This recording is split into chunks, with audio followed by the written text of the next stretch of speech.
Pega a visão do canal do Guerreiro.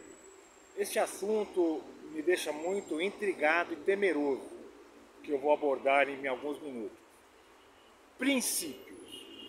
Assim como existem leis universais que governam o mundo e a natureza, que é o processo que eu trago nos meus vídeos para vocês, um paralelo entre o espiritual e o natural, existem princípios básicos que governam nossas vidas e relacionamentos pessoais, né? Esses 7 princípios bíblicos se aplicam a todas as pessoas, independente da cultura, origem, religião, idade, educação ou posição social. Então, a compreensão desses princípios pode trazer insights. O que é insights? É clareza súbita na mente, no intelecto do indivíduo. Iluminação, um estado, uma luz, uma palavra liberada, foi o que aconteceu comigo, sobre as sequências de causa e efeito. Eu nem era cristão e eu andava com um versículo, nem sabia que era um versículo, né? Deus nem se deixa escarnecer, tudo aquilo que o homem semear, ele vai colher. Esse princípio, ele vale para qualquer um, cristão, não cristão, ateu, é uma regra, e ela se aplica no físico também. Se você plantar abacate, você não vai colher figo, você vai colher abacate, ela funciona no espiritual e no natural, né? Então, existem 7 princípios, eu não vou falar de todos, eu vou falar de um que eu acho muito importante. Quais são os princípios bíblicos? Primeiro, caráter. Segundo, mordomia. Terceiro, semeadura e colheita. Quarto, autogoverno. Quinto, soberania. Sexto, individualidade. E sétimo, aliança. Eu vou separar um vídeo para falar um pouquinho de cada um, mas o que eu quero falar hoje é que quem pratica princípios bíblicos tem autoridade para reivindicar as promessas de Deus. Eu quero falar da primeira promessa que Deus nos dá, né? Quem honra pai e mãe tem um mandamento como promessa de prosperidade e longevidade. E autoridade para reivindicar esses estatutos de Deus. Ele está em Êxodo 20, capítulo 12. Honra a teu pai e a tua mãe, para que se prolongue os seus dias na terra, que o Senhor Deus te dá. Lembre-se que a Bíblia fala que os céus são do Senhor e a terra Deus deu aos homens, para que nós dominássemos como adoradores, né? Então a responsabilidade na honra recai para pais e filhos. Olha o que diz em Efésios 6, do 1 ao 4. Vós filhos, sede obedientes aos vossos pais no Senhor, porque isso é justo.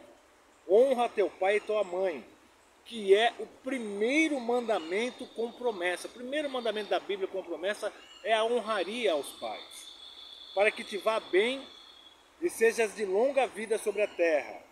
E vós pais, tenham as obrigações do pai também. Vós pais, não provoqueis a ira de vossos filhos, mas criai-os na disciplina e a demonstração do Senhor. Está falando, né? Como diz em Provérbios 22, 6. Ensina a criança no caminho que deve andar, que logo quando crescer não se desviará dele. São regras e princípios bíblicos.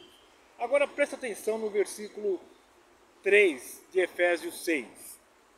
Este vá bem, este versículo, é seja próspero. Este vá bem é que seja próspero nessa terra. Mas sempre lembrando que a prosperidade de Deus não é a prosperidade da riqueza do mundo. A prosperidade de Deus é a ausência de necessidade, né? Então é sempre necessário separar a prosperidade de Deus com a riqueza do mundo.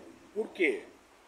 Porque a riqueza do mundo, ela inclina para a ostentação e o amor ao dinheiro.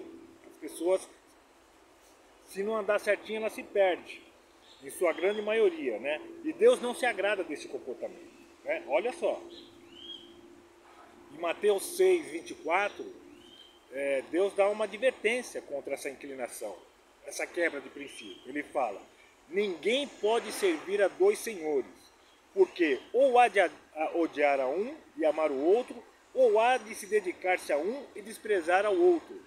Não podeis servir a Deus e às riquezas. Não tem como, né? Se você ficar escravo da riqueza, você deixa de servir a Deus. A prosperidade de Deus é a ausência de necessidade.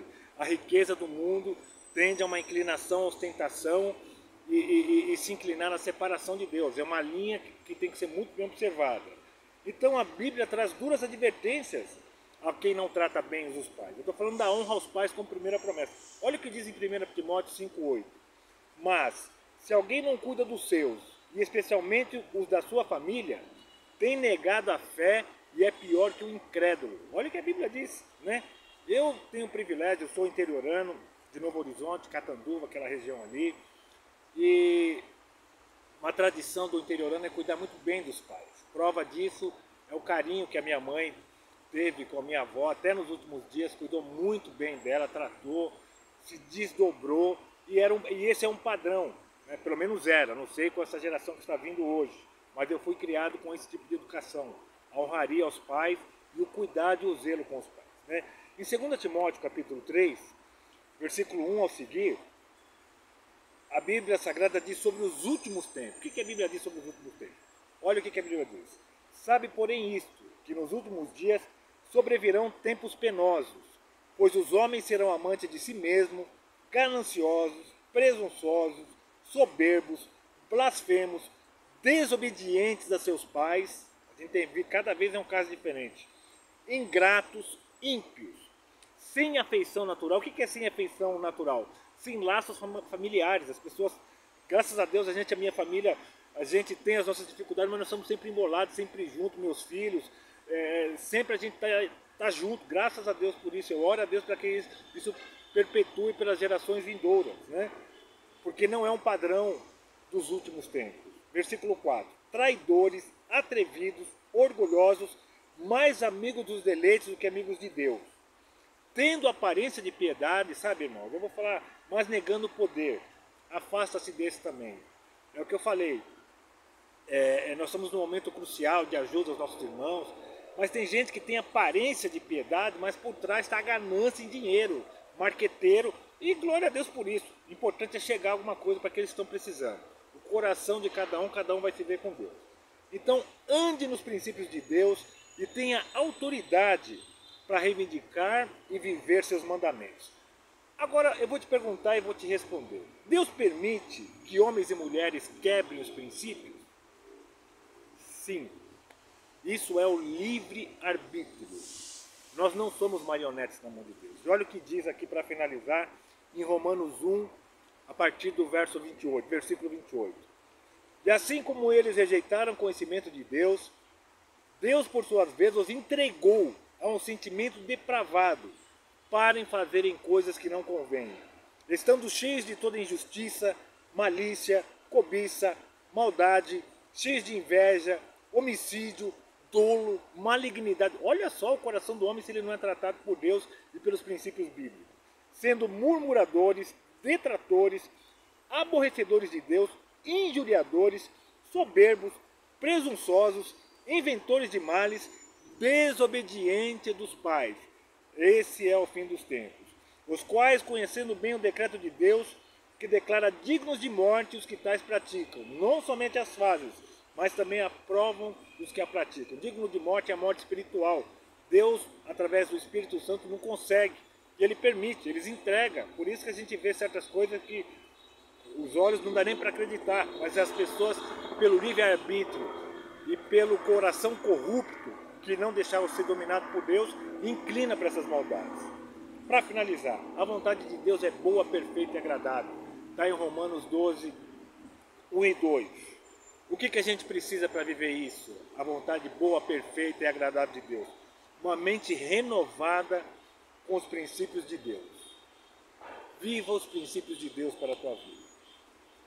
Nós não somos seres que estamos aqui por um tempo, por um curto tempo. Nós somos seres eternos. E a eternidade é determinada pelos princípios que nós seguimos aqui nesse teste com Deus. Pega a visão do canal do Guerreiro, tenha uma sexta-feira abençoada e que você possa ter um insight, uma metanoia do que a Bíblia Sagrada traz para nós.